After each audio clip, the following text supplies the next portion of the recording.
Stock चरित्र में आपका बहुत बहुत स्वागत है। अभी हमने एक नया सेशन शुरू किया है। इसके अंदर क्या है, ये एक सीरीज़ है। इसमें जो हमारे ग्रुप में जो हमारा प्रीमियम ग्रुप है उसमें जितने भी मेंबर्स हमारे साथ जुड़े हुए हैं, वो जो भी हमारे साथ में क्वेरीज हमसे पूछते हैं, हम उनका जवाब वहाँ तो देते ही हैं, साथ में अब उनको यूट्यूब के माध्यम से भी उसका रिप्लाई देने की कोशिश कर रहे हैं। जो भी वो स्टॉक के बारे में पूछते हैं, किसी कंपनी के एनालिसिस वगैरह चाहिए, तो उसका जो पार्ट है वो सिर्फ लिखित में ना देकर के जो डिस्कशन होता आया था अब तक, अब हम वीडियो के माध्यम से भी उनको बताया करेंगे। तो आप भी, अगर आप फ्री मेंबर हैं, तो आपके लिए भी ये बेनिफिशियल है। इस तरह के एनालिसिस अगर आप देखेंगे तो आपकी नॉलेज इंक्रीज होगी कंपनीज के बारे में भी, और आप खुद से भी एनालिसिस करने में सक्षम हो पाएंगे, क्योंकि एक एजुकेशनल वीडियो है, तो इसको ध्यान से देखिएगा। तो आज जो हम कंपनी एनालिसिस करने वाले हैं वो है जीएमआर ग्रुप। बहुत बड़ा ग्रुप है। 1978 में ये फाउंड किया था जीएम राव साहब ने। उसके बाद ये जर्नी इनकी चलते आ रही है, इतने साल हो चुके हैं। तो मेनली ये करते क्या है बिजनेस, उसके बारे में जान लेते हैं। एक तो ये एयरपोर्ट फील्ड में है, एनर्जी, ट्रांसपोर्टेशन, अर्बन इंफ्रास्ट्रक्चर, और जो वर्ल्ड क्लास जितने भी बड़े बड़े इंजीनियरिंग प्रोजेक्ट्स होते हैं जिसको देख के हम एकदम आश्चर्यचकित हो जाते हैं कि वाओ, इतना बड़ा स्ट्रक्चर इन्होंने बनाया कैसे। तो उस टाइप के से जो वर्ल्ड क्लास स्ट्रक्चर्स हैं वो ये कंपनी बनाने का काम बहुत टाइम से करती आई है। और अब इसका जो मार्केट कैपिटलाइजेशन है वो करीब करीब 50,000 करोड़ के आसपास इसका हो चुका है। जीएमआर ग्रुप का जो लोगो है वो कई लोगों ने पहले भी देखा होगा, खासकर एयरपोर्ट पे, क्योंकि एयरपोर्ट का जो भी मेंटेनेंस और जो ऑपरेशन का काम रहता है, खासकर जो दिल्ली एयरपोर्ट वाला जो अपना है, उसके अंदर जो कॉन्ट्रैक्ट मिला हुआ था वो जीएमआर को ही मिला हुआ था। तो आइए इसके बारे में और थोड़ा सा जान लेते हैं। तो यहाँ पे इनकी वेबसाइट से जो जो डिटेल मेरे को मिली थी वो मैंने आपको यहाँ पे दिखा दिया है। तो ये है, एक तो दिल्ली इंटरनेशनल एयरपोर्ट। ये जिन जिन लोगों ने वहाँ पे सफ़र किया है वो ये जानते हैं कि कितना बढ़िया इंफ्रास्ट्रक्चर बना हुआ है दिल्ली एयरपोर्ट का। जो टर्मिनल 3 है और बाकी का जो भी आसपास का एरो सिटी वगैरह बना हुआ है, आपको मालूम है कि जब अंदर जाते तो जीएमआर का हमको लोगो वहाँ पे हर जगह पे लगा हुआ दिखाई देता है, क्योंकि वो वही मेंटेन कर रहे हैं। तो वहाँ की साफ़ सफाई और जो भी इतना बड़ा इंफ्रास्ट्रक्चर जो उन्होंने बना के रखा हुआ है, तो उसके लिए इसको कई तरह के अवार्ड भी मिल चुके हैं। लीडरशिप अवार्ड मिला है एनर्जी एंड एनवायरनमेंट डिज़ाइन का। इसके अलावा भी इसके कई सारे एयरपोर्ट्स हैं, उसके बारे में भी एक बार देख लेते हैं। दिल्ली का एयरपोर्ट तो अपने इंडिया का सबसे बड़ा एयरपोर्ट है, और इतना बड़ा जो एयरपोर्ट है, सबसे ज़्यादा ट्रैफिक यहीं से ही जाता है, तो उसका भी जो हैंडल करने का काम है ऑपरेशंस का, वो जीएमआर ग्रुप ही कर रही है। इसके बाद ये देखिए कितने तरह के यहाँ पे एयरपोर्ट हैं जो इसके अंडर में आ रहे हैं। ये तो आपका दिल्ली एयरपोर्ट हो गया। उसके बाद ये आपका हैदराबाद इंटरनेशनल एयरपोर्ट है, ये भी रनिंग में है। उसके बाद ये आपके फिलीपींस में, और गोवा इंटरनेशनल एयरपोर्ट है, वो भी इसी का ही है। एक इंडोनेशिया में इसका एयरपोर्ट है। टोटल मिला के डोमेस्टिक और इंटरनेशनल मिला के 6 एयरपोर्ट्स हैं जो अभी रनिंग में हैं। 2 अंडर कंस्ट्रक्शन में है। जीएमआर विशाखापट्टनम इंटरनेशनल एयरपोर्ट, ये एक बहुत बड़ा एयरपोर्ट बन रहा है अभी। ये अभी अंडर कंस्ट्रक्शन में, जब बन जाएगा तो आप खुद ही इमेजिन कर सकते हैं कि कितना ज़्यादा ट्रैफिक ये हैंडल कर पाएगा। एक एयरपोर्ट इनका ग्रीस में बन रहा है। इसके अलावा एयरपोर्ट लैंड डेवलपमेंट इंडिया जो है, उसके तहत ये आसपास का जितना भी इंफ्रास्ट्रक्चर है उसको एरो सिटी के नाम से डेवलप कर रहा है। अगर आप दिल्ली में कभी गए हैं तो आपको इस चीज़ के बारे में मालूम होगा कि जो एयरपोर्ट है उसके आसपास की एक नई सिटी सी डेवलप कर दी गई है, जो कि अत्याधुनिक चीज़ों से, होटल्स हैं वहाँ पे, रेस्टोरेंट है, खाने पीने का सामान, शॉपिंग मॉल्स, बहुत ही ज़्यादा इंटरनेशनल फीलिंग देता है जब आप वहाँ पे जाते हैं। कभी मौका लगे तो ज़रूर विज़िट कीजिएगा। तो जीएमआर एरो सिटी जो है वो न्यू दिल्ली में तो अभी ऑलरेडी है ही है, वो भी काफ़ी हद तक डेवलप हो चुका है। थोड़ा बहुत बचा होगा तो वो हो रहा होगा। साथ में एक और प्रोजेक्ट ये जीएमआर एरो सिटी जो है वो हैदराबाद में भी बना रहा है, और इसको कहा जा रहा है कि ये पूरे इंडिया का सबसे बड़ा जो है एयरपोर्ट के साथ में इंटीग्रेटेड रहने वाला एक डेवलपमेंट प्रोजेक्ट जो बन रहा है। तो एक सिटी टाइप किसी बनेगी जिसके अंदर तमाम तरह के जो फैसिलिटीज़ हैं वो साथ में एयरपोर्ट के लिंक्ड रहेंगी। तो इसके अंदर ऑफिस कॉम्प्लेक्सेस होंगे और तरह तरह के चीज़ें, इंफ्रास्ट्रक्चर सब उसमें जुड़ी हुई रहेंगी, ताकि एक कंप्लीट पैकेज आपको वहाँ पे देखने को मिल जाता है। तो इतने बड़े बड़े जो प्रोजेक्ट्स हैं, ग्रैंड प्रोजेक्ट्स, वो इस तरह के ये ग्रुप करने में एक्सपर्ट है। तो ये इनकी फैक्ट शीट है। ये सारा का सारा डेटा मैंने इनकी वेबसाइट से ही निकाला है। तो एयरपोर्ट में देखेंगे second largest private airport operator in the world.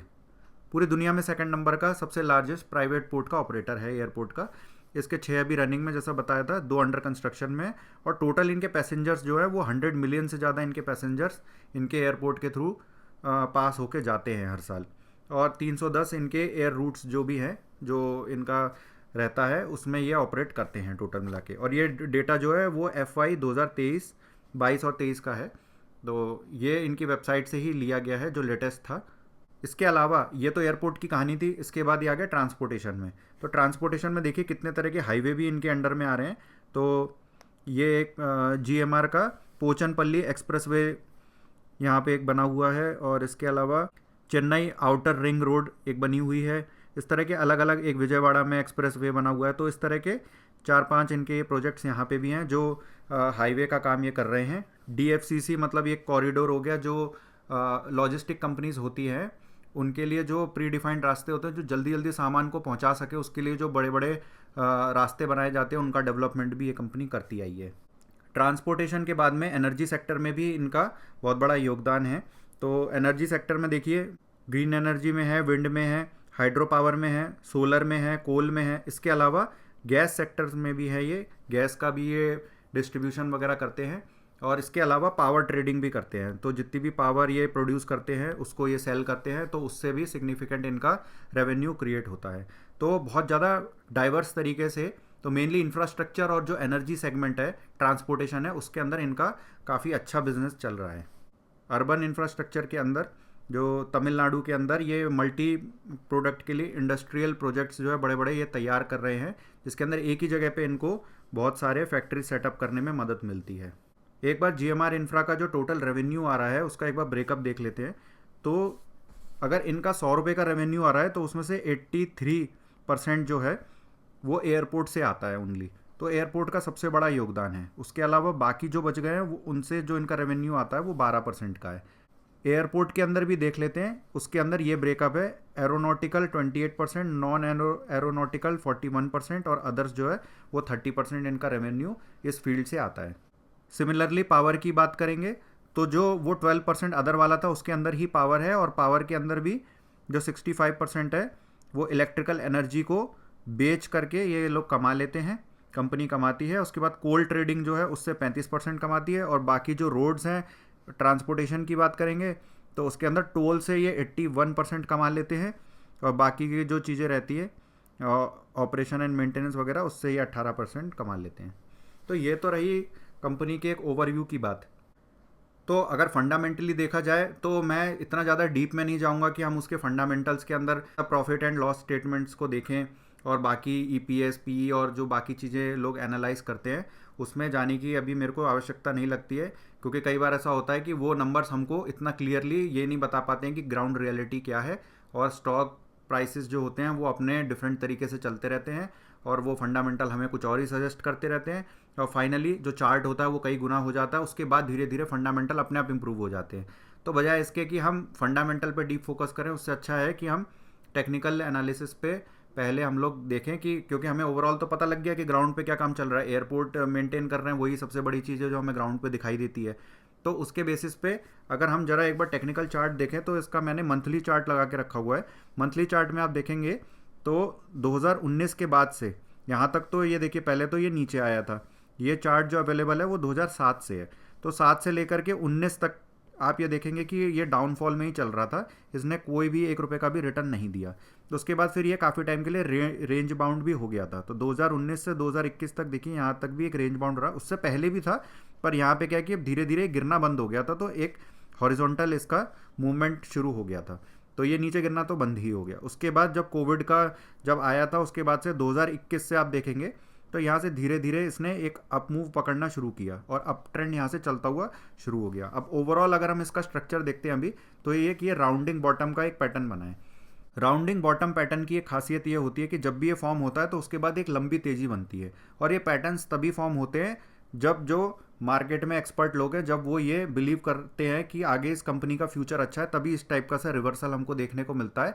और कंपनी इतने सालों से रुकी होने के बावजूद ये लाइफ टाइम हाई की ओर जा रहा है, इसका मतलब है कि कंपनी में फंडामेंटली कहीं ना कहीं कुछ ना कुछ बदलाव आ रहा है, जो अभी आपको डेटा में तो नहीं दिखेगा, पर धीरे धीरे उसमें इंप्रूवमेंट आने की संभावना बहुत ज़्यादा है।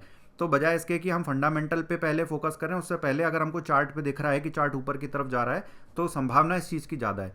गारंटी किसी चीज़ की भी नहीं है, बस संभावना है। तो संभावनाओं पे यदि काम करेंगे तो हमें इस पर अभी थोड़ा सा भरोसा रखना पड़ेगा चार्ट पे, कि ये जो चार्ट ऊपर जा रहा है वो बिना किसी रीज़न के तो नहीं जा रहा है। ये इन्फॉर्मेशन हमको बाद में कभी ना कभी मिल ही जाएगी। और सपोज़ कीजिए यहाँ से चार्ट प्राइस ऊपर की तरफ नहीं जा पाता है, तब हम एक डिसीजन बना लेंगे कि ठीक है, फंडामेंटल भी इतने ज़्यादा अच्छे नहीं थे और कंपनी भी नहीं चली। पर अभी तो हमको ये मान के चलना पड़ेगा, क्योंकि पिछले 4-5 साल से तो कंपनी अप ट्रेंड में ही चल रही है। तो ये तो रहा मंथली चार्ट। मंथली चार्ट को और छोटे टाइम फ्रेम में एक बार देखते हैं, डेली चार्ट पे लगा के देखते हैं कि करीब करीब इस एरिया में, ये जो एरिया मैं अभी हाईलाइट कर रहा हूँ, यहाँ पे किस तरह का काम हुआ है। तो ये मैंने डेली चार्ट यहाँ पे लगाया है। इसमें देखिए पिछले साल अक्टूबर से लेकर के और अब तक की जो मूवमेंट है वो यहाँ पे आपको दिख रही है। ये जो ब्लैक कलर की आपको लाइन दिख रही है, ये वाली, ये 200 SMA की लाइन है, सिंपल मूविंग एवरेज की है। आसान भाषा में बताऊँ तो ये वाली जो लाइन है वो हमको पिछले 200 दिनों के प्राइस का एवरेज बताता है। तो जैसे यहाँ की जो प्राइस होगी उससे पिछले 200 दिनों की जो भी प्राइस होगी उसका जो एवरेज निकल के आएगा वो ये वाली प्राइस है, इसके नीचे यहाँ पे इंडिकेट होती है। इस तरह से ये एवरेज वाली जो लाइन है 200 दिनों के एवरेज के हिसाब से धीरे धीरे, क्योंकि स्टॉक प्राइस ऊपर जा रहा है तो ये लाइन भी ऊपर जा रही है। जब तक स्टॉक प्राइस यूजुअली माना जाता है कि 200 SMA के ऊपर रहता है तो तब तक एक अच्छे मिड टर्म के अप ट्रेंड में स्टॉक चल रहा है, ऐसा हम मान के चलते हैं।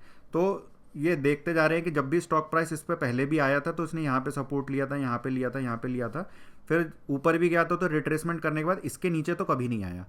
अब देख रहे हैं कि जो 2024 की स्टार्टिंग थी तब से एक पीला बॉक्स मैंने यहाँ पे बना के जो इंडिकेट किया है, इसके अंदर स्टॉक प्राइस अटका हुआ है और ये अभी ऊपर की तरफ नहीं जा रहा है, ये एक रेंज बाउंड में है। तो यहाँ से दो पॉसिबिलिटी हो सकती है। जैसे इसने पहले यहाँ पे 200 SMA को एक बार टच किया था और उसके बाद इसमें फिर से अपसाइड की ओर एक ट्रेंड बना था, अब भी ऐसा हो सकता है। वर्स्ट केस की बात कर रहा हूँ, तो अगर प्राइस यहाँ से किसी न्यूज़ के चलते या फिर किसी और अदर रीज़न की वजह से अगर बहुत ज़्यादा इसमें फॉल आती है तो प्राइस जो है ज़्यादा से ज़्यादा ये 200 SMA का जो ये यहाँ पर है सपोर्ट, वहाँ तक ये गिर सकता है, जो कि 72 के आसपास का लेवल बन रहा है यहाँ पे। और अगर ये प्राइस नहीं गिरता है, जो कि मुझे लगता है कि इतना ड्रॉप तो नहीं आना चाहिए, तो ये धीरे धीरे अगले 1-2 महीने में यहाँ से थोड़ा थोड़ा अप ट्रेंड शुरू करने की कोशिश करेगा। और जो इसकी ये जो अपर वाली रेजिस्टेंस है, जो बॉक्स का अपर साइड है, वो 92 के अराउंड आ रहा है, तो मोटा मोटा 90 मान लीजिए।